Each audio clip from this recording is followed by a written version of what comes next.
தமிழர்களின் number one choice Tamil matrimony. அடகில் இருக்கும் தங்க நகைகளை மீட்டு 10 நிமிடங்களில் பிரைம் கோல்ட் ஹப் மூலம் அதிக விலைக்கு விற்க 7997990028 தொடர்பு கொள்ளவும். தமிழகத்துல ஒரு புதிய கோவில், அதுவும் கருங்கல் கோவில். எனக்கு முதல்ல இதை கேட்கும் பொழுதே ஒரு ஆச்சரியமா இருந்தது. கோவில் கட்டுறது அப்படின்னா இப்போ எல்லாருமே ஆன்மீகத்தில் இருக்கவங்க எல்லாருமே அவங்களுடைய இறுதி நிலையா என்ன பார்க்குறாங்க அப்படின்னு பார்த்தீங்கன்னா கோவில் கட்டணும் அப்படின்னு பார்க்குறாங்க. ஆனால் நீங்கள் அதுலேயும் ஒரு ஸ்டெப் மேலே கருங்கல் கோவில் கட்டணும் அப்படின்னு சொன்னீங்க. ஏன் கருங்கல் கோவில்? இது ஒரு சக்தி மையம். இங்கே பூஜை இதையெல்லாம் தாண்டி ஒரு மனிதன் தன்னை அறிதலுக்கான இடமா தான் இதை உருவாக்குறோம். அப்படி உருவாக்கும் போது நம்ம ஊர்லலாம் ரொம்ப பழமையான கோவில்கள் இருக்குது. 1000 ஆண்டுகள் பழமையான கோவில்கள் வரைக்கும் இன்னைக்கும் சிதலம் அடைஞ்ச கோவில்கள் எவ்வளவோ இருக்குது. அந்த கோவில்களுக்கு நீங்கள் திருப்பணி செஞ்சுருக்கலாமே, ஏன் புதுசாக கோவில் கட்டுறீங்க? இது எனக்கு ரொம்ப ஈஸி ப்ராசஸ். உண்மையாகவே கேட்டோம்னா இது பண்ணுறது ரொம்ப ஈஸி. ஆனால் ஏற்கனவே உருவான ஒரு கோயிலை தொடர்றது அவ்வளோ ஈஸி கிடையாது.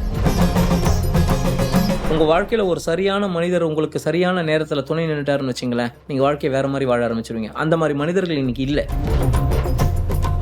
ராவணனுக்கான சிலை, இந்த ஒரு நிலையை நீங்க எங்க இருந்து கொண்டு வந்தீங்க? குருமார்களோட வழிகாட்டுதல் தான். சரி, ராவணன் தெய்வமா நல்ல மனிதனா இதெல்லாம் விட்டுருங்க. அவன் ஒரு சிறந்த பக்தன், சித்தனும் கூட. வேற எங்கேயுமே பார்க்க முடியாத ஒரு லிங்கம், யமலிங்கம் போல அப்படின்னு சொல்லிட்டு அதுல உள்ள இருக்கக்கூடிய ரகசியங்கள் என்ன? இப்பேற்பட்ட ஒரு லிங்கம், இவ்வளோ பெரிய உருவம் கொண்டவர், இவ்வளோ ஆற்றல் புரிந்தவர், தெற்கு திசையை நோக்கி நின்னதா இது வரைக்கும் லிங்கங்கள் கிடையாது. பல இடங்கள் நாங்கள் தமிழ்நாட்டில் சுற்றணும். ஏன்னா தமிழ்நாட்டில் இருந்தால் கல் எடுக்கணுன்றதுல கொஞ்சம் குறிப்பாக இருந்தோம். எங்கேயுமே எங்களுக்கு அமையல. கடைசியாக வேற ஒருத்தர் மூலயமா எங்களுக்கு ஒரு தகவல் தான் திருவண்ணாமலை. ஸோ திருவண்ணாமலையை போய் நாங்கள் தொடும்போது அதுக்கான உணர்தலே வேற. மக்கள் அங்க போனா தன்னை தானே உணர்றதுக்கான ஒரு இடமா அந்த தன்னை அறிதலை தவிர அங்கே ஒன்றுமே கிடையாது. நீங்கள் பூ வாங்கி வர வேணாம், நீங்கள் கற்பூரம் ஏற்ற வேணாம், வத்தி ஏற்ற வேணாம், ஒன்றுமே பண்ண வேணாம். வாங்க உட்காருங்க, கிளம்பி போங்க, வேலை நடக்கும். ஆதன் ஆன்மீகம் நேயர்களுக்கு வணக்கம். இன்னைக்கு நம்மளோட யார் இணைஞ்சிருக்காங்க அப்படின்னு பார்த்தீங்கன்னா, கொஞ்ச நாளைக்கு முன்னாடி மக்களுடைய வாழ்க்கை எப்படிப்பட்டதா இருக்கணும் அப்படின்னு சொல்லிட்டு நம்மளுடைய ஆதன் ஆன்மீகம் சேனல் மூலயமா பல மக்களுக்கு எடுத்துரைத்த சக்கரா சக்தி மையம் பரணிதரன் அவர்கள் தான் இன்னைக்கு நம்மளோட இணைஞ்சிருக்காங்க. வணக்கம் சார். வணக்கம். நல்லா இருக்கீங்களா? நல்லா இருக்கீங்க சார். ரொம்ப நாள் ஆச்சு நம்ம சந்திச்சு, இன்னைக்கு சந்திக்கிறோம். இன்னைக்கு ஒரு நல்ல உணர்வோட சந்திக்கிறோம் அப்படின்னு நான் சொல்லுவேன். ஏன்னா தமிழகத்துல ஒரு புதிய கோவில், அதுவும் கருங்கல் கோவில். எனக்கு முதல்ல இதை கேட்கும் பொழுதே ஒரு ஆச்சரியமா இருந்தது. கோவில் கட்டுறது அப்படின்னா இப்போ எல்லாருமே ஆன்மீகத்தில் இருக்கவங்க எல்லாருமே அவங்களுடைய இறுதி நிலையா என்ன பார்க்குறாங்க அப்படின்னு பார்த்தீங்கன்னா கோவில் கட்டணும் அப்படின்னு பார்க்குறாங்க. ஆனால் நீங்கள் அதுலேயும் ஒரு ஸ்டெப் மேலே கருங்கல் கோவில் கட்டணும் அப்படின்னு சொன்னீங்க. ஏன் கருங்கல் கோவில்? நீங்கள் சொன்ன விஷயம் ரொம்ப நல்ல விஷயம். இது கோவில் கிடையாது. முதல்ல அதை நம்ம அப்படி டேர்ம் பண்ணுறோம். இது ஒரு சக்தி மையம். இங்கே பூஜை இதையெல்லாம் தாண்டி ஒரு மனிதன் தன்னை அறிதலுக்கான இடமா தான் இதை உருவாக்குறோம். அப்படி உருவாக்கும் போது இயற்கைக்கான தொடர்பு நமக்கு நிறைய இருக்கணும். இப்போ நீங்கள் என்ன மாதிரி ஒரு பொருளை யூஸ் பண்ணி ஒரு இடத்த கொண்டு வந்தாலும் இயற்கைக்கான சக்தி அங்கே நிலைச்சு நிற்கணும். அதுதான் நம்மளோட முதல் பயன். அப்போ தான் நம்மளை அங்கே உணரக்கூடிய இடத்துல இருக்கும். அப்படி பார்த்தீங்கன்னா நம்ம முன்னோர்கள்லேருந்து இது வரைக்கும் வழி வழியாக வந்தவங்க நமக்கு சொல்லிக் கொடுத்த ஒரு பேட்டர்ன் இந்த மாதிரி கல்கள்லாம்.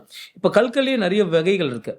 ஆண்கள் இருக்குது, பெண்கள் இருக்குது, நியூட்ரல், அலிக்கல், இந்த மாதிரி நிறைய வகைகள் இருக்குது. அப்போ இந்த கோவில் நம்ம கட்டுறதுக்கு நம்ம செலக்ட் பண்ணுற கல்கள் இருக்கு இல்லையா, அது ஒரு முக்கியமான பங்கை இங்கே வகிக்குது. ஸோ அந்த ஒரு பேட்டர்னில் தான் இதை நம்ம உருவாக்குறோம். இப்போ இதை உருவாக்குறோம் அப்படின்னா நம்ம ஒரு பெரிய ஒரு ஸ்பிரிச்சுவல் இன்ஜினியரிங்கை ஃபாலோ பண்ணியோ அப்படியெல்லாம் பண்ணுறது கிடையாது. இது நமக்கு சில பேரால் கைட் பண்ணப்படுது. சில குருமார்கள், சில சித்தர்களோட வழியில் நம்ம வர்றதுனால அவங்க எப்படி நம்மளை கைட் பண்ணாங்களோ அந்த மாதிரி தான் இந்த கோவில் உருவாக்கப்படுது. ஸோ இந்த கற்களுக்கான மெயின் ரீசன் இதுதான். ஓகே, குருமார்கள் வழி நடத்துறாங்க அப்படின்னு சொன்னீங்க. எந்த குருமார்னு நாங்கள் தெரிஞ்சுக்கலாமா? சித்தர்கள் தான். இங்கே நம்ம வாழ்க்கையில் நம்ம கடந்து வர ஒரு பாதையிலும் நமக்கு ஒருத்தர் குருமார்களாக இருப்பாங்க. இப்போ நீங்கள் ஒரு 10 வயசில் இருக்கும்போது ஒருத்தர் உங்களை வழி நடத்திருப்பாங்க, 16 வயசில் ஒருத்தங்க, 20 வயசில் ஒருத்தங்க. அந்த மாதிரி நம்ம இந்த வாழ்க்கைக்கான படிகள் போகும்போது ஒரு தேடுதலில் போகும்போது நமக்கு நிறைய பேர் உள்ளே வருவாங்க. இப்போ நான் சொன்ன மாதிரி மானூர் சுவாமிகள் பெரிய மகான் என்னோட குருநாதர், பாமன் சுவாமிகள் என்னோட குருநாதர், அழுக்கப்பர் என்னோட குருநாதர். இவங்க எல்லாருமே நான் வழி நடத்துறவங்க. இவங்க எல்லார் மூலயமாவே எனக்கு சில குறியீடுகளும் சில குறிப்புகளும் கொடுக்கப்படுது. இது இப்படி தான் செய்யணும், இது இந்த மாதிரி தான் செய்யணும். இது மாதிரி வாழும் சித்தர்களும் நிறைய பேர் இருக்காங்க. இவங்க இந்த மாதிரி ஒரு இடம் மக்களுக்காக நம்ம உருவாக்கும் போது இது இந்த வழியில தான் வரணும், இந்த மாதிரி செஞ்சாதான் அது இப்படி வேலை செய்யும் அப்படின்ற ஒரு இதை கொடுக்குறாங்க. ஸோ அதனால இதில் நம்ம பார்ட் ஒன்றுமே கிடையாது. அவங்க என்ன சொல்றாங்களோ அதை எடுத்து அதை ஒரு ப்ராசஸாக நம்ம பண்ணி உருவாக்கணும். நீங்க இந்த மாதிரி ஒரு கோவில் அமைப்பு கொண்ட சக்தி மையத்தை உருவாக்குறீங்க அப்படின்னும் பொழுது எனக்கு ஒரு சந்தேகம் வந்தது. நம்ம ஊர்லலாம் ரொம்ப பழமையான கோவில்கள் இருக்கு. 1000 ஆண்டுகள் பழமையான கோவில்கள் வரைக்கும் இன்னைக்கும் சிதலம் அடைஞ்ச கோவில்கள் எவ்வளவோ இருக்கு. அந்த கோவில்களுக்கு வந்து நீங்க திருப்பணி செஞ்சிருக்கலாமே, ஏன் புதுசா கோயில் கட்டுறீங்க? இது ரொம்ப நல்ல விஷயம். இந்த திருப்பணின்ற விஷயத்த நானும் வரவேற்கிறேன். பழைய கோயில்களை மீட் எடுக்கிறதோ அதை சரி பண்ணும். ஆனால் இங்கே ஒரு விஷயம் இருக்குது. நம்ம உருவாக்கக்கூடிய இடம் வந்து ஒரு எனர்ஜி சார்ந்த ஒரு இடம், சக்தியை சார்ந்த இடம். இப்போ ஏற்கனவே ஒருத்தவங்க உருவாக்கியிருக்காங்க. அவங்க எந்த நிலையில் அதை உருவாக்கியிருப்பாங்கன்னு உங்களுக்கு தெரியாது. கிட்டத்தட்ட 1000 வருஷம் 2000 வருஷம் ஆயிடுச்சு. அப்போது அதில் நீங்கள் வேலை செய்யும்போது ரொம்ப ரொம்ப ஜாக்கிரதையாக இருக்கணும். இப்போது நீங்கள் ஒரு வீடு கட்டுறதுக்கும் கட்டின வீட்டுக்குள்ளே நீங்கள் போகிறதுக்கும் நிறைய வித்தியாசம் இருக்குது. அங்கே ஒரு மனிதன் வாழ்ந்திருக்கான், அங்கே ஒரு எனர்ஜி லெவல் இருக்குது ஏற்கனவே. நீங்கள் புதுசாக ஒன்றும் உருவாக்கலை. அப்போ நான் போய் அதை தொடும்போது ரொம்ப ஜாக்கிரதையாக இருக்கணும். ஏன்னா இது என்னை மட்டும் சார்ந்திருந்தால் பிரச்சனையே கிடையாது. நான் என்னவோ நான் பார்த்துக்கிட்டு போயிடலாம். ஆனால் இதை நான் ஒரு பொது நோக்கத்துக்காக உருவாக்குறேன். அப்போது அந்த எனர்ஜி லெவலில் நான் தொடும்போது அந்த கட்டுமானத்தோட முழு தகவல்கள் எனக்கு இருந்தால் மட்டும்தான் நான் வேலை செய்ய முடியும். ஆனால் இப்போ நம்ம உருவாக்குறது ஒரு புது ஃபார்மேட்டில் உருவாக்குறோம். அங்கே சில சக்தி நிலைகளை நம்மளே உருவாக்குறோம். எப்படி நம்ம வழி வந்தவங்க சொன்னாங்களோ அந்த மாதிரி. இது எனக்கு ரொம்ப ஈஸி ப்ராசஸ். உண்மையாகவே கேட்டோம்னா இது பண்ணுறது ரொம்ப ஈஸி. ஆனால் ஏற்கனவே உருவான ஒரு கோயிலை தொடுறது அவ்வளோ ஈஸி கிடையாது. ஏன்னா அங்கே ஒரு சக்தி நிலை இருக்குது. அதை மனிதன் எந்த நோக்கத்துக்காக உருவாக்கணும், எந்த முறையில் உருவாக்கணும். சும்மா போயிட்டு 4 செங்கலை பேத்துட்டு திரும்ப வைக்கிறது வேலை கிடையாது. அப்படி பண்ணவும் கூடாது. நிஜமாவே விஷயம் உங்களுக்கு தெரியுமா, அதை ஹேண்டில் பண்ணக்கூடிய லெவலில் நீங்கள் இருந்தீங்கன்னா அது பண்ணிங்கன்னா அது அதுக்கான வேலையை செய்யும். இல்லையா அமைதியாக போயிட்டு அதை வழிபட்டுட்டு வெளியே வந்துடுறது தான் பெட்டர். ஓகே. அப்போ நான் இந்த இடத்துல எனக்கு என்ன ஒரு கேள்வி வருது அப்படின்னு பார்த்தீங்கன்னா, 1000 ஆண்டு பழமையான கோவில் அங்கே ஆல்ரெடி சக்தி நிறைஞ்சிருக்கு. அங்கே போய் நம்ம வழிபாடு செய்யறதுக்கும் இப்போ நீங்கள் புதுசாக ஒரு கோயிலை உருவாக்குறீங்க, இனிமே தான் அதுக்கு சக்தி ஊட்ட போறீங்க, இந்த கோவிலில் வழிபடுறதுக்கும் என்ன வித்தியாசம் இருக்கும்? இல்லை, வித்தியாசம் ஒன்றும் கிடையாது. புது வீடு பழைய வீடு தான். ஓகே. புது சட்டை பழைய சட்டை உங்களுக்கு தெரியும் இல்லையா. ஒரு சக்தி ஏற்கனவே உருவாக்கப்பட்டது, அது பல ஆண்டுகளாக கடந்து வருது. அதுக்கான என்ன சொல்கிறது, அப்கமிங் பிளேசஸ், டவுன் கோயிங் ஃபேஸஸ்ன்னு சொல்லி நிறைய ஃபேஸஸ் இருக்கும். இயற்கையால் சூழப்பட்டது, பல வருஷங்கள் பல மனிதர்களால் அது கடந்து வகப்பட்டது. ஸோ அந்த இடத்துல போய் நம்ம வழிபாடு பண்ணுறது தப்பே கிடையாது, ரொம்ப ரொம்ப நல்லது. ஆனால் புதுசாக நம்ம ஒன்று உருவாக்கும் போது அது நம்ம தேவைக்கு ஏற்ற மாதிரி அதை நம்ம உருவாக்க முடியும். இன்னைக்கு மனிதர்களோட தேவையும் 1000 வருஷம் முன்னாடி வாழ்ந்த ஒரு மனிதரோட தேவையும் ஒன்றும் கிடையாது இல்லையா. அன்னைக்கு உருவாக்கப்பட்டது அந்த நோக்கத்தில் உருவாக்கப்பட்டிருக்கும். இன்னைக்கு மனிதனுக்கான பிரச்சனை என்னவா இருக்குது, ஒரு மனநிலை குழப்பம் இருக்குது. இப்போ அது தீரணும், தன்னை அறிதல்னு பேசுகிறோம்.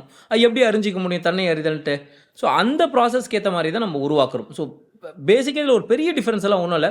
இன்றைக்கி என்ன தேவையோ அதுக்கேற்ற மாதிரி இந்த இடம் உருவாக்கப்படுது. ஏற்கனவே இருந்த தேவைக்கு மாதிரி ஒரு இடம் உருவாக்கப்பட்டிருக்கு. ஸோ சக்தி லெவலில் இதில் பெரிய சேஞ்ச் இருக்காது. ஆனால் தேவைக்கு ஏற்ற மாதிரி அது உருவாக்கப்பட்டுரும். ஓகே. ஆன்மீகத்தில் நான் பெரிய விஷயமா பார்க்குறது, இது என்னோட பர்சனல் கருத்துன்னு கூட வச்சுக்கோங்க. ஆன்மீகத்தில் நான் பெருசாக பார்க்குறது என்ன அப்படின்னு பார்த்தீங்கன்னா, இல்லாதவர்களுக்கு நம்மளுடைய வாழ்க்கையிலேருந்து ஏதோ ஒரு பங்கை கொடுக்கறது. இதுதான் என்னை பொறுத்த வரைக்கும் ஆன்மீகம். ஆனால் இந்த இடத்துல பெரிய பெரிய மகான்களும் இதே தான் சொல்லியிருக்காங்க, இல்லாதவங்களுக்கு பகிர்ந்து கொடுங்க அப்படின்னு சொல்லிட்டு. நீங்கள் அந்த நிலையை கடந்து கோவிலாக ஏன் கட்டுறீங்க? பிறருக்கு தானம் தர்மமாக செஞ்சுட்டு போயிருக்கலாமே. இல்லை, நீங்கள் பகிர்ந்து கொடுங்கனாலே பொருள் தன்மையில் தான் பேசுகிறீங்க. நீங்கள் பேசுகிறது எல்லாமே பகிர்ந்து கொடுங்க அப்படின்றது, தானம் தர்மம் அப்படின்றது உணவாவோ பொருளாவோ இந்த மாதிரி தான் பேசுகிறீங்க. ஏன் அது ஒரு அறிவாக இருக்கக்கூடாதா? மக்களுக்கு தேவையானதாக இருக்கு இல்லையா. அறிவு ரொம்ப முக்கியம் இல்லை. இப்போ இது எல்லாரும் சொல்கிறது தான். இது நான் ஒன்றும் புதுசாக சொல்ல. பசின்னு வந்தால் மீன் கொடுப்பீங்களா, மீன் பிடிக்க கற்றுக் கொடுப்பீங்களான்னு கேட்பாங்க. உங்களுக்கு என்றைக்குமே ஞானம்ன்றது ரொம்ப முக்கியம். நீங்கள் எப்படி வாழணும்னு நான் உங்களுக்கு சொல்லிக் கொடுக்கணுமா, இல்லை நான் கொடுத்ததை வச்சு நீ வாழணும் நான் உங்களை வழி நடத்தணுமா? ரெண்டுத்துக்கு வித்தியாசம் இருக்குது. உங்கள் நிலையில் நான் நிற்க வச்சேன்னு வச்சிங்களேன், உங்கள் புரிதலை நான் மேம்படுத்திட்டேன்னு வச்சிங்களேன், உங்களுக்கு இன்னொருத்தன் தேவையே கிடையாது. இப்போ இந்த கோவிலில் பூஜையோ இல்லை பயங்கரமான அதெல்லாம் ஒன்றுமே கிடையாதுங்க. வந்து உட்காந்துட்டு போங்கன்றது தான் இங்கே வேலையே. உங்களுக்கான ஆற்றல் உங்களுக்கு வேலை. எல்லா மனிதனும் ஒரு ஆற்றலுடைய மனிதன் இல்லை. இப்போது ஒரே இடத்துல இருந்து 2 மனிதர்கள் உருவாக்குறாங்க. ஒரு மனிதன் வாழ்க்கையில் ஒரு மாதிரி விளங்குறான், இன்னொரு மனிதன் வாழ்க்கையில் வேறு மாதிரி ஒரு இடத்துக்கு போயிடுறான். எந்த ரீசனால சொல்வீங்க? நீங்கள் என்ன தான் கொடுத்தாலும் கொடுக்கலனாலும் அவன் கடந்து வந்த வாழ்க்கைன்னு ஒன்று இருக்குல்ல, அவனை வழி நடத்துகிறவங்கன்னு சில பேர் இருக்காங்களே. உங்கள் வாழ்க்கையில் ஒரு சரியான மனிதர் உங்களுக்கு சரியான நேரத்தில் துணை நின்றுட்டாருன்னு வச்சிங்களேன், நீங்கள் வாழ்க்கையை வேறு மாதிரி வாழ ஆரம்பிச்சிருவீங்க. அந்த மாதிரி மனிதர்கள் இன்றைக்கி இல்லை. நம்மளை வழி நடத்தவங்களே இன்றைக்கி அந்த மாதிரி குருமார்கள் இல்லை. அதனால தான் இந்த உலகத்தில் இன்றைக்கும் ஆன்மீகத்தை வேறு மாதிரி எல்லாம் பேசினுக்கிறாங்க.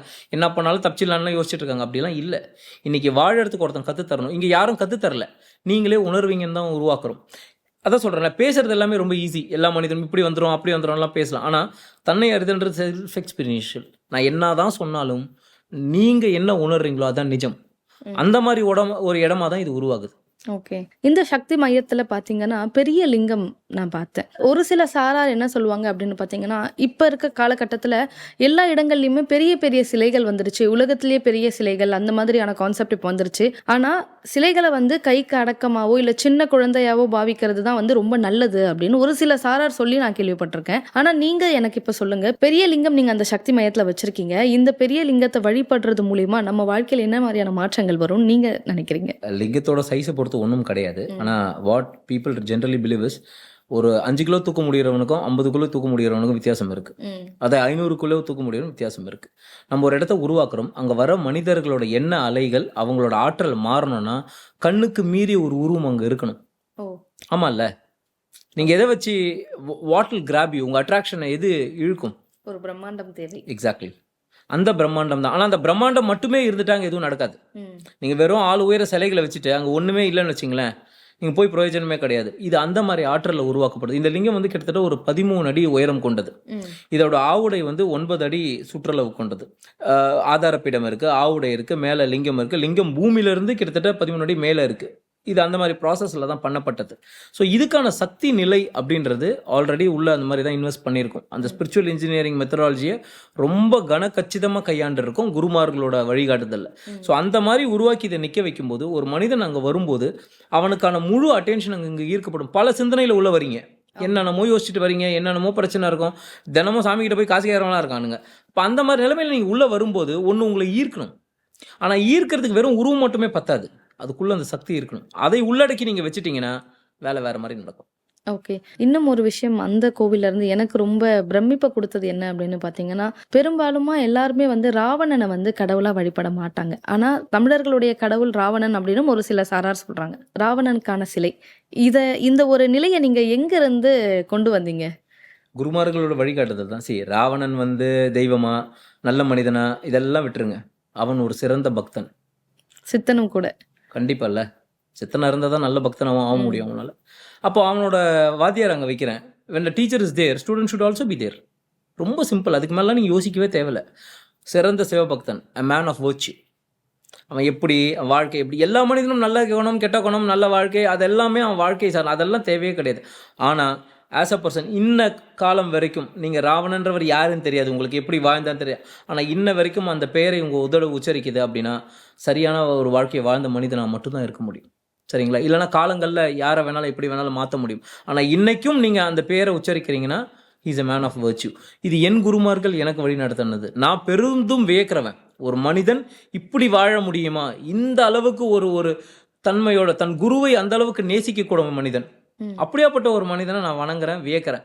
அந்த மனிதனுக்கு நான் ஒரு மரியாதை கொடுக்குறேன், அவ்வளோதான். நீங்கள் அவனை கடவுளாக பாருங்கள், கடவுளை பார்க்காதீங்க. But as a person, as an individual, அவன் ஒரு சிறந்த சிவபக்தன், அவனை மீறி ஒருவன் இல்லை, அந்த மனிதனை நான் வணங்குறேன், அவ்வளோதான். ஓகே, கோவிலில் வந்து ஆல்ரெடி ஒரு லிங்கம், பிரம்மாண்டமான லிங்கம் இருக்குது, சக்தி நிலை ஊட்டிய லிங்கம், இன்னும் ஒரு பாதாள லிங்கம் இருக்குது. ஆமாம், இப்போது அந்த லிங்கம் அப்படின்றதுக்கு அதுக்கு வழிபாடோ பூஜையோ அலங்காரமோ எதுவுமே கிடையாது, அது சக்தி நிலையில் இருக்குது. சரி, இந்த இடத்துல பார்த்தீங்கன்னா இந்த கோவில் இயற்கையோட நிறைய தொடர்பில் இருக்கும். பஞ்சபூதத்துக்கான தத்துவம் இந்த கோவிலில் இருக்குது. இந்த பர்டிகுலர் இடத்துல சக்தி மையத்தில் பஞ்சபூதமும் இருக்கும். நிலம், நீர், ஆகாயம், இது எல்லாத்தையுமே நீங்கள் உணர முடியும். வெளியே இருந்து சும்மா வார்த்தையில் சொல்கிறது இல்லை, உள்ளே வந்தீங்கன்னா நீங்கள் உங்களால் உணர முடியும். இப்போ பாதாள லிங்கம்ன்றது வந்து நம்ம வந்து பானலிங்கமாக உள்ளே வைக்கிறோம். நர்மதா நதியிலேருந்து கொண்டு வரப்பட்ட பானலிங்கத்தை உள்ள பிரதிஷ்டை பண்ணுறோம். இது நீர்நிலையில் இருக்குது. பூமியிலேருந்து வெறும் பாதாளலிங்கம்லாம் வெறும் நிலையில் இல்லை, நீர்நிலையில் இருக்குது. ஒரு குளம் இருக்குது, அந்த குளத்துக்குள்ளே இந்த லிங்கம் இருக்குது. இப்போ அங்கே வர மனிதர்கள் யாராக இருந்தாலும் அவங்களோட சக்தி நிலையை ஒன்று ஸ்டோர் பண்ணும். Water is the biggest medium. Energy observe பண்ணக்கூடியது நீரை விட ஒரு பெரிய மீடியம் இல்லை. அப்போ அந்த நீரில் இந்த தன்மை எல்லாமே இருக்குது. அங்கே வர மனிதன் எதுக்காக வரான்? தன்னோட நிலைமையும் தன்னோட ஆற்றலும் எல்லாமே அங்கே சரியாக இருக்கணும். அப்போ ஏதோ ஒரு சோர்ஸ் அங்கே ஆக்டிவேட் பண்ணணும். அதுக்காக தான் அந்த நீர்நிலை. அந்த நீர்நிலை சாதாரணமாக இல்லாமல் அது ஒரு சக்தி ஊட்டப்பட்ட நிலையில் இருக்கணும் தான் அப்படி ஒரு பானலிங்கத்தை அங்கே பிரதிஷ்டை பண்ணுறோம். பாதாளலிங்கம் எங்கே இருக்கோ அங்கே எல்லாம் சித்தர்கள் ராஜ்யம் உண்டு. இங்கேயும் அப்படி இருக்குது. இதுவும் என் குருமார்களால் கொடுக்கப்பட்ட குறிப்பு மட்டுமே. அவர்கள் என்ன சொன்னாங்களோ அதை அங்கே நாங்கள் செய்கிறோம். ஓகே, இந்த பானலிங்கத்தை வழிபடுறோம் அப்படின்னா ஆட்டிசம் குழந்தைகளுக்கு ஒரு நல்ல தீர்வாக இருக்கும் அப்படின்னு நீங்கள் சொல்லியிருந்தீங்க, அது உண்மையா? நிச்சயமா. மனநிலை மனிதனுக்கு பாதிக்கப்பட்ட நிலையில் இருக்கிறவங்க, ஒரு சித்தம் ஒரு மாதிரி இருக்கிறவங்க எல்லாருமே சரியாக இயற்கையோட தொடர்பு இருக்குல்ல. நீங்கள் ரொம்ப பெருசாக யோசிக்க வேண்டாம், இவங்களுக்கு ஒரு மாற்றம் நடக்குமா, மருந்து கிடைக்குமா, இல்லை. ஒரு மனிதன் இயற்கையோட தொடர்பில் வந்தாலே அவன் வாழ்க்கைக்கான மாற்றம் உண்டு. இது வந்து ஷியூர், இதில் சேஞ்சே கிடையாது. நீங்கள் இதை எப்படி பார்த்தாலும் சரி, நீங்கள் இயற்கையோட தொடர்புல இருக்கணும். அந்த இயற்கையில் தொடர்பு இருக்கிற மாதிரி இடம் தான் இது. இந்த இடத்துல ஒரு மனிதன் வரும்போது தன் நிலையை தாண்டி அவனால் இயற்கையில் தொடர்புல இருக்க முடியும். அந்த இயற்கையோட தொடர்பு உங்களுக்கு ஏற்பட்டால் தானாகவே எல்லாமே நடக்கும். ஸோ அதுக்கான வழியை நம்ம இங்கே வகுக்கிறோம், அவ்வளோதான். ஓகே. இந்த கோவில்ல இருக்கக்கூடிய பூஜை முறைகளே வந்து நீங்க வித்தியாசமா சொன்னீங்க. பூஜை முறைகள் பெருசா இருக்காது, முழுக்க முழுக்க தியானமா தான் இருக்கும் அப்படின்னு சொல்லிட்டு, பூஜை முறைகளை தாண்டி தியானத்தை நீங்க புகுத்துறதுக்கான காரணம் என்ன? இல்லை, தியானம்னு ஒன்றும் கிடையாதுங்க. நான் தியானம்னு சொன்னது ஒரு மனிதன் வந்து அமைதியாக உட்காரத்துக்காக சொன்னேன். நீங்கள் கண்ணை மூடி அப்படியே முத்திரை பிடிச்சலாம் எங்கேயும் பண்ண முடியாது. அதெல்லாம் சும்மா நீங்கள் கண்ணை மூடினாலே கண்டதெல்லாம் ஞாபகம் வரும், உங்களுக்கு வாழ்க்கையில் நடந்ததெல்லாம் ஞாபகம் வரும். தியானம்லாம் ஒன்றும் கிடையாது. இந்த இயற்கை ஒரு மனிதனுக்கு வேலை செய்யணும்னா அமைதியான ஒரு இடத்துல அவன் உட்காரணும். அப்படியாப்பட்ட ஒரு இடமா தான் இதை உருவாக்குறோம். இங்கே பூஜையோ இந்த பூஜையெல்லாம் பண்ணுறதுக்காக காரணம், மந்திரங்கள்லாம் சொல்கிறதுக்காக காரணம்னா அங்கே ஒரு சக்தியை நம்ம உருவாக்குறதுக்கு ஊட்டுறதுக்கு, அது மாதிரி இங்கே எதுவுமே தேவை கிடையாது. Already he's an energy form. நீங்கள் வாங்க, உட்காருங்க. உங்கள் ஆற்றல், அந்த ஆற்றலோட you have an energy, right? அங்கே ஒரு சக்தி இருக்குது. அந்த சக்தி உங்கள் சக்தியோடு சேர்ந்து வேலை செய்யும். அதுக்காக தான் இதை சொல்லப்பட்டது. நீங்கள் அமைதியாக வந்து உட்காந்தாலே போதும், வேலை தானாகவே நடக்கும். தியானம்ன்ற தனியெல்லாம் யோசிச்சுட்டு வந்தீங்கன்னா நீங்கள் அங்கே உட்காந்து அதை யோசிச்சுட்டு இருப்பீங்க. தியானம் பண்ணணும் அப்படியெல்லாம் ஒன்றும் இல்லை. நீங்கள் வந்து உட்காந்தாலே போதும், அதுக்கான வேலை அங்கே நடக்கும். இந்த கோவில்ல இருக்கக்கூடிய லிங்கத்தை பத்தி நீங்க என்கிட்ட சொல்லும்பொழுது ஒரு விஷயம் சொல்லியிருந்தீங்க. வேற எங்கேயுமே பார்க்க முடியாத ஒரு லிங்கம், யமலிங்கம் போல அப்படின்னு சொல்லிட்டு, அதுல உள்ள இருக்கக்கூடிய ரகசியங்கள் என்ன? இந்த லிங்கம் வந்து தெற்கு திசையை நோக்கி நிற்குது. இப்பேற்பட்ட ஒரு லிங்கம், இவ்வளோ பெரிய உருவம் கொண்டவர், இவ்வளோ ஆற்றல் புரிந்தவர், தெற்கு திசையை நோக்கி நின்னதா இது வரைக்கும் லிங்கங்கள் கிடையாது. இருக்குது, நம்ம திருவண்ணாமலையில் இருக்குது, உஜ்ஜைனில் இருக்குது, அந்த மாதிரிலாம் இருக்குது. பட் ஆனால் இந்த பர்டிகுலர் லிங்கம் தெற்கு திசையை நோக்கி நிற்குது. நார்மலாக தெற்கு திசையை நோக்கி ஒரு லிங்கம் நிற்குது அப்படின்னா இது ஒரு புதுவிதமான ஒரு விஷயம் அப்படின்னு தான் எல்லாரும் தோணுவாங்க. ஆனால் இந்த ஸ்பிரிச்சுவல் வேலை இருக்கிறவங்க இவங்களை யம திசை பார்த்து ஒரு லிங்கம் நிற்குதுன்னா அதுக்கான புரிதல் வேற. அது என்ன காரணத்துக்காக, ஒரு மனிதனுக்கான மோட்ச நிலை அது. ஸோ அதுக்கான புரிதல் வேற. இந்த பர்டிகுலர் லிங்கம் நீங்கள் பார்த்தீங்கன்னாலே அதோட ஆவுடையும் சரி, அதோட ஆதார பீடமும் சரி, ஒரு வித்தியாசமான அமைப்பு கொண்டதாக தான் இருக்கும் இங்கே உங்களுக்கு. நீங்க சொல்றதை வச்சு நான் பார்க்கும்பொழுது காசிக்கு நிகரானதுன்னு சொல்லலாமா? You cannot compare anything. ஒரு மனிதன் மாதிரி இன்னொரு மனிதன் இருக்க வாய்ப்பே கிடையாது. அந்த மாதிரி கிடையாது. அதாவது அதோட சக்தி நிலையில் உயர்ந்தது. இப்போது எங்கள் அப்பா மாதிரி நான் இருக்கேனா, எங்கள் அம்மா மாதிரி நான் இருக்கேன்னா உருவத்தில் வேணா இருக்கலாம், உள்ளத்தால் அப்படி இருக்கவே முடியாது. ஒரு மனிதனும் மாறுபடுவோம். அந்த மாதிரி சக்தி நிலைன்றது அந்தந்த இடத்துல எப்படி உருவாக்கப்படுதோ அதை சார்ந்துதான் இருக்கும். இப்போ அங்க உருவாக்கப்பட்ட நோக்கம் வேற, இங்க உருவாக்கப்படுற நோக்கம் வேற. இங்க வர மனிதர்களுக்கு இந்த புரிதல் பயங்கரமா இருக்கும். இதை புரிஞ்சுப்பாங்க, இதை உணரவும் முடியும். அந்த மாதிரி சக்தி நிலை ஒரு இடத்துலயும் மாறுபடும். ஓகே. இந்த கோவில்ல இருக்கக்கூடிய லிங்கத்துடைய நிறைய விஷயங்கள், இன்டெப்தான விஷயங்கள் நீங்க சொல்லியிருந்தீங்க. எங்களுடைய நேயர்களுக்கும் புரியுற மாதிரி கொஞ்சம் சொல்ல முடியும்? இந்த பர்டிகுலர் லிங்கம் வந்து திருவண்ணாமலையிலிருந்து தான் இந்த கல் கொண்டு வரப்பட்டது. அடி அண்ணாமலை அப்படின்னு. அதுவே வந்து ஒரு பெரிய விஷயம். என் குருமார்களும் நானும் வணங்கக்கூடிய இடம், நான் வழி வந்தவங்களும் பெருசாக போற்றக்கூடிய இடம். அந்த இடத்துல இருந்து இந்த கல் தேடும்போது பல இடங்கள் நாங்கள் தமிழ்நாட்டில் சுற்றணும். ஏன்னா தமிழ்நாட்டில் இருந்தால் கல் எடுக்கணுன்றதுல கொஞ்சம் குறிப்பாக இருந்தோம். அதனால் பல இடங்கள் சுற்றணும். எங்கேயுமே எங்களுக்கு அமையல. கடைசியாக வேற ஒருத்தர் மூலயமா எங்களுக்கு வந்த ஒரு தகவல் தான் திருவண்ணாமலை. ஸோ திருவண்ணாமலையை போய் நாங்கள் தொடும்போது அதுக்கான உணர்தலே வேறு. அங்கேருந்து தான் இவ்வளோ பெரிய கல் கிடைச்சது. அதுல இருந்து தான் இந்த திருமேனி உருவாக்கப்பட்டது. இந்த லிங்கம் கிட்டத்தட்ட 13 அடி உயரம். இதோட ஆவுடையில் பார்த்தீங்கன்னா பாமன் சுவாமிகள், மானூர் சுவாமிகள், பழனி ஆண்டவர், பாம்பாட்டி சித்தர், போகர், வாழையம்மா, இவங்க எல்லாமே பதிப்பகமாகவே வராங்க. அது இல்லாமல் கீழே இருக்கக்கூடிய ஆதாரப்படம் ஸ்வஸ்திக் வடிவில் ஒருங்கிணைக்கப்பட்டது. 4 விதமான ஸ்வஸ்திக் படத்தில் ஒருங்கிணைக்கப்பட்டது. அது 4மே நந்தியோட திருமேனி தாங்கி இருக்கும். ஸோ இது எல்லாத்துக்கும் மேலே ஐயாவோட 13 அடி பானம் இருக்குது. கோமுகம் வந்து ஈஸ்ட் டைரக்ஷனை ஃபேஸ் பண்ணியிருக்கும். மேலே ஒரு நாகபந்தம் இருக்குது. நாகபந்தம் இருக்குது. மலர்ந்த நிலையில் ஒரு நாகம் இருக்கும். அதை நீங்கள் இப்போ விஷுவலாக பார்க்க முடியாது. ஏன்னா ஒரு குறிப்பிட்ட ஹைட்டுக்கு மேலே தான் இருக்கும். ஏன்னா பூமியிலேருந்து பீடத்து மேலே ஐயா மட்டும் 18 அடி உயரத்தில் வருவார். ஸோ இது ஒரு இந்த அமைப்பு வந்து நம்ம உருவாக்குனது கிடையாது. இது குருமார்கள் சொன்னது மட்டும் தான். அந்த லிங்கத்தில் குருமார்களை தாண்டி அவர் சித்தர்களை தாங்கின மாதிரி ஒரு ஆவுடை அமைப்பில் இது வரைக்கும் எந்த லிங்கமும் உருவானது கிடையாது. இந்த லிங்கம் உருவானதுக்கான நோக்கம் ஏன்னு எங்களுக்கும் தெரியாது. குறிப்பு சொல்லப்பட்டது. ஆமா இல்லையா? நான் இன்னும் வாழ போகிறது கொஞ்சம் வருஷம், அதுக்கப்புறம் நான் போயிடுவேன். இப்படிப்பட்ட இடத்த உருவாக்குனதுக்கான நோக்கம் வேறையா இருக்கலாம், நமக்கு தெரியாது. காலம் தாண்டி வரக்கூடியது எதுவுமே நம்மளால கணிக்க முடியாது. நம்மளால உணர மட்டுமே முடியும். இன்னைக்கு இதை உருவாக்க சொல்லியிருக்காங்க, நமக்கு போட்ட பிச்சை நம்ம செய்கிறோம், நம்ம வேலையை பண்ணிட்டு போயிடுறோம். இதுக்கப்புறம் இது எந்த நோக்கத்துக்காக வந்ததுன்றது அவங்களுக்கு மட்டும் தான் தெரியும். ஏன்னா எல்லாத்தையும் உணர்ந்தவங்க. இதை நீ செய்யின்னு சொல்கிறாங்க, நம்ம செஞ்சுட்டு போகிறோம். இதுக்கப்புறம் என்ன அப்படின்றத நம்ம வாழ்ந்து பார்க்க முடியுமான்னு தெரியாது. பட் ஆனால் கண்டிப்பாக என் மரணத்துக்கு அப்புறமும் இல்லை என்னோட வாழ்க்கைக்கு அப்புறம் என்னால் ஒரு எச்சம் செய்யப்பட்டது, அப்படி என் தொடுதல் ஒரு இடத்துல இருந்துன்ற ஒரு திருப்தியோடு நான் போவேன் நான். அவ்வளோதான். ஓகே. அதே மாதிரி கோவில் கொடிமரம் வந்து ஒரே கல்லால் ஆனது அப்படின்னு சொன்னீங்க. அவ்வளவு பெரிய கல் எப்படி ஒரே கல்லுல செய்ய முடிஞ்சது? ஆமாம், அது வந்து 21 அடி உயரம் கண்ட கொடிமரம், ஒரு 8 பட்டம் இருக்கும் கீழே. அதில் வந்து சில முக்கியமான அஹ், பதிப்பகங்கள் வருது. இந்த பஞ்சபக்ஷி பதிப்பகம்னு சொல்லுவோம், அது இருக்குது. யாழி இருக்குது, பாண்டியர்களோட மீன் சின்னம் இருக்குது, மூணாகங்கள் சேர்ந்த மாதிரி ஒன்று இருக்குது, ஒரு ஒரு பூதத்துக்கான ஒரு உருவம் இருக்குது. இதெல்லாம் பார்த்தீங்கன்னா குறிப்புகள் கொடுக்கப்பட்டது தான். இது ஏன் வந்தது, எப்படி வந்தது, அவ்வளோ டீகோடிங்குள்ளெல்லாம் போக வேண்டாம். இது ஒரு ரீசனுக்காக வந்து உருவாக்கிட்டோம். மகான்கள் சொன்னது நீங்க உருவாக்கி இருக்கீங்க. கண்டிப்பா கண்டிப்பா அந்த வார்த்தை தான் எல்லா இடத்துலையுமே, நம்ம ஒண்ணுமே கிடையாது. இந்த கொடிமரத்தோட மேல ஒரு பைரவர் வரார். அதுவும் கொடுக்கப்பட்ட உத்தரவு தான், ஒரு பைரவர் வரணும் அப்படின்ட்டு. இது பைரவர்னா பைரவரோட உருவத்துல கிடையாது, நம்ம பெட்டா இருக்கக்கூடிய உருவத்துல தான் அவரை கொண்டு வந்து வைக்கிறோம். மேல 4 காலில் தாங்கி தலை தூக்கி நிற்பாரு, ஒரு ஒரு வித்தியாசமான அம்சத்தில் நிற்பாரு.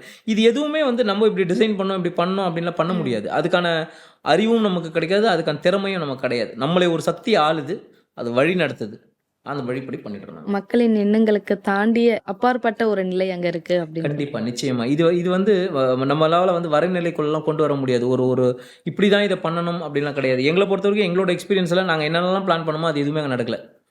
அதான் உண்மை. நாங்க என்னென்னலாம் நினைச்சோமோ அந்த மாதிரி நடக்கல. கோவில் வர்றதுக்கு முன்னாடி அவரை சக்தி மையம் உருவாக்குறதுக்கு முன்னாடி இதை இப்படிதான் வரநிலைப்படுத்தணும், இந்த மாதிரி கொண்டு வரணும், ஒண்ணுமே பண்ண முடியல. இது வேணாம் அது வேணாம், ஏன்னா அங்க அவருக்கு என்க்ளோஷரே கிடையாது. 4 பக்கம் தூண் இருக்கும், உங்களுக்கு இயற்கையோட தொடர்பில் அவர் நிற்பார். அதே மாதிரி ரொம்ப முக்கியமான விஷயம் நான் உங்ககிட்ட ஷேர் பண்ண நினைக்கிறது, இந்த கோவிலுக்கான நேரமே வேற மாதிரி இருக்கும். இந்த கோவிலில் வந்து எல்லா கோவில்களும் திறந்திருக்கிற நேரம் தாண்டி இந்த கோவில் இரவு 10லேருந்து 12 வரைக்கும் திறந்திருக்கும்.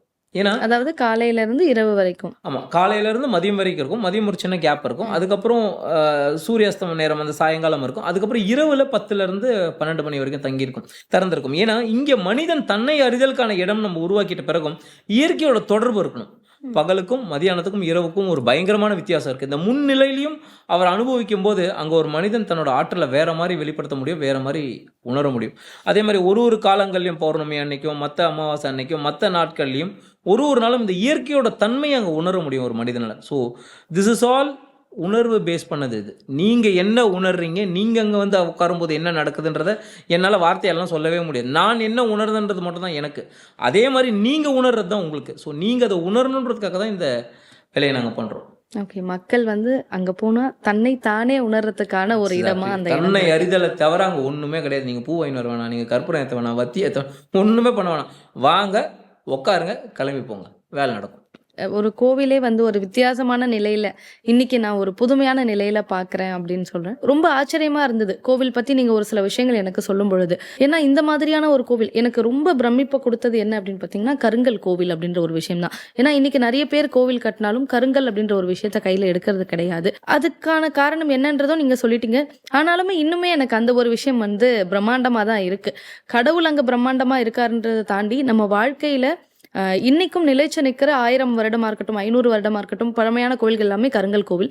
இந்த கோவிலும் இன்னும் பல ஆயிரம் ஆண்டுகள் நிலைச்சிருக்கணும். பல ஆயிரம் பேருக்கு, அங்க வரக்கூடிய பல கோடி பேருக்கு வந்து நீங்க சொல்ற மாதிரி தன்னை அறிதல் அப்படின்ற ஒரு விஷயம் நடக்கணும் அப்படின்னு நான் கேட்டுக்கிறேன். ரொம்ப நன்றி இன்னைக்கு எங்களுடைய நிகழ்ச்சிக்கு வந்ததுக்காக. உங்க வாழ்த்துக்களுக்கு ரொம்ப நன்றி. பல ஆயிரம் பல யுகங்கள் தாண்டி பல தலைமுறைகள் இந்த கோவில் நின்று அருள் புரியும். இது எல்லாம் அவன் செயல். நன்றி. நன்றி.